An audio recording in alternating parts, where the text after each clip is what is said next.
Kalba radijo stotis Benas. Prie mikrofono nykštukas Benas. Svarbi žinia visiems Gustavo enciklopedijos apylinkių gyventojams ir tiesiog visiems, kas mus girdi. Mes prašome jūsų pagalbos. Atsitiko nelaimė.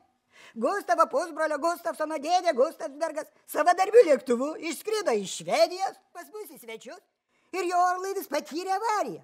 Visų, kas tik keliauja šią žemę, plaukia vandenyse, o ypač tų, kurie skraido padangėse ir galėjo pamatyti nelaimės ištiktą dėdę Gustavsbergą ar bet kokį jo pėdsaką, prašome paskambinti į radijo stotį Benas.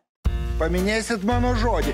Netrukus vyks kažkas neįtikėtino. Lietuvos nacionalinis radijas ir televizija bei Tadas Blinda pradžia prodiuseris pristato pirmąjį lietuvišką vaidybinį animacinį filmą visai šeimai Gustavo nuotykiai.